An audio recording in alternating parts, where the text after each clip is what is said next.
supporters. This is Motorhead Tech. If you're new to my channel, please subscribe and stay tuned for more crazy content. Don't forget to follow my Instagram and add me on Snapchat for other crazy content. In this week's video, I hope you guys are excited as me. I am installing a really cool product provided to me by AoonuAuto for my 2013 Audi A4 project car, and this is what the product is about. Two LED lights that go inside the door bowl of your car. So if we go to the bowl right here, now we got this LED light that I'm going to be installing in the door bowl behind the door handle.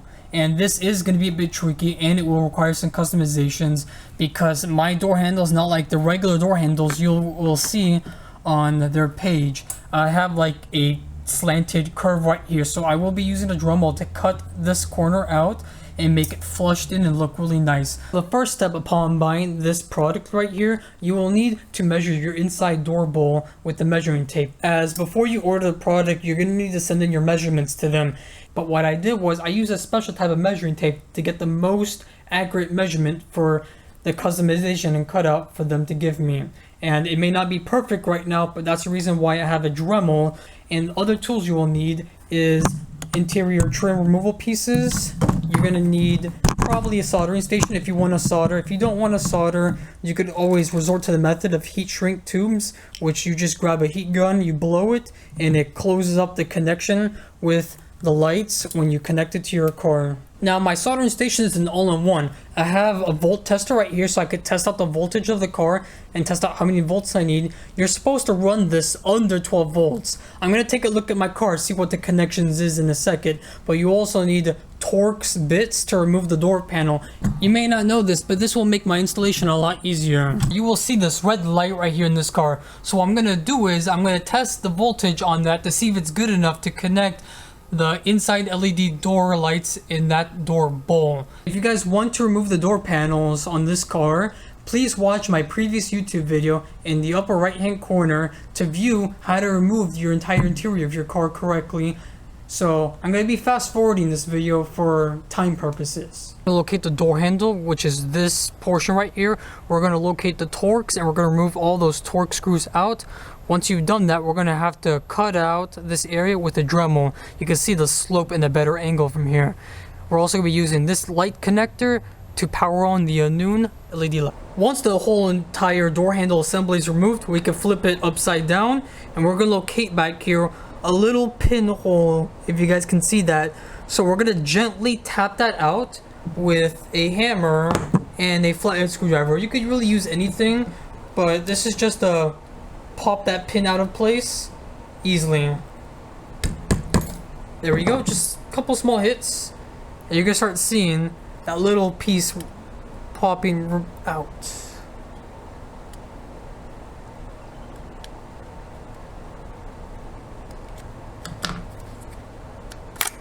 See, it came off that easily. Now we can pull it out and we can remove the spring.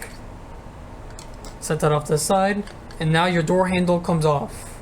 This is going to be the most difficult part of this entire process, is customizing this piece to fit in here flushed in without damaging the rest of the housing. So we're going to have to outline what we need to cut first. So we're going to try to piece this in a spot we like. I'm going to grab my flathead. I'm going to just make an engravement on the plastic housing. Once I have that engravement made, you can see the scratches I've made. It's gonna be kind of hard to tell, but you can see I decided I'm gonna just flush it in. As you can see, it's kind of hard to tell. There's gaps, but it's practically flushed in. What I'm gonna do is I'm gonna reuse the plastic and use my soldering station to melt the plastic to do some plastic welding. As you can see right here, this is just the start. I'm not done with this, but I will show you the outcome in a time lapse. I wasn't so sure if I was going to use the 3M tape or not, but I'm going to try to remove it carefully. Still power is on. And if you notice, the sides glow up, but I'm going to have to cover that so it looks flushed in. Now this is what plastic welding looks like. It's not the best, it's not the prettiest, but it gets the job done. But we're still not done yet. We have a lot more to go. But this is what it looks like from the front. almost flushed in, still needs a little bit more tweaking, but I finished the plastic welding in the back using the original Audi plastic. I didn't want to use a different type of plastic because I was afraid it wouldn't stick or hold on to this correctly, but it looked ugly. Don't worry about it. We will sand it down and we will have it smooth with this black plastic welder that I purchased off Home Depot for like $5. So what I'm going to be doing with this is I will be reinforcing the back, covering the rest of the holes. Once it's dried, I'm going to get my Dremel or manually sand it down so it just looks flushed and even, and this is going to be smooth in the back. The other alternative method would be to use the spongy piece to put it in here to even out the surface. The only problem I have with that is that when you put in the LED light, it's going to be popping so far out that it's just going to feel uncomfortable when you grapple it. This is the reason why I'm going to be cutting the hole on the second handle.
There are several different methods how to install these lights. For starters, you could use the foam that comes with it. The second one, you could use a special type of silicone adhesive glue like this one right here. Or the third one, you don't use it at all and you leave it empty. Although I did start this one, I'm just going to leave it as is, remove the tape. And this one, I'm going to clean it up, and that's it. We're done with closing off those gaps. And these are the products that I'm using. I'm not using the clear one though. I'm using the needles that came with the clear one to use it on the black one. I made my own attachment. As you can tell, if I take this apart, there is the needle that comes with it. And as you can tell, as from what the packaging says, precision tips. Now we're going to use my all-in-one micro soldering station to use the multimeter on it to test out the voltage. Grab the positive and we're going to grab the negative, and we're going to make sure we're running the right power to the light that's built into the car. You guys can see that light? That's the original Audi light right there. So now we know that this side is positive and this side right here is negative. So we look at the wire, the red one's positive and the brown one's negative. We're going to splice into it, and then we're going to cut the original wire right here and solder the aftermarket light onto these wires.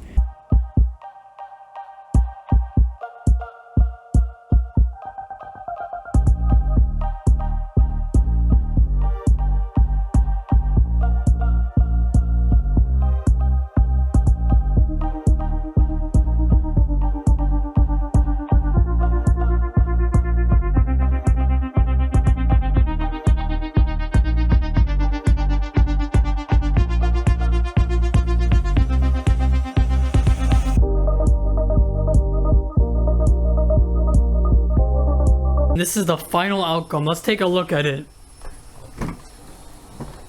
Oh, that one turned on. And this one turned on too. Okay, I turned off the flash and this is what it looks like. So cool, so nice, and so clean.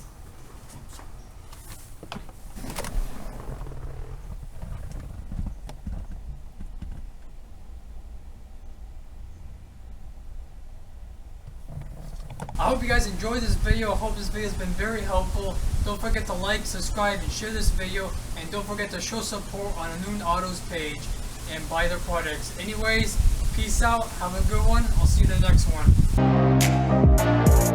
one.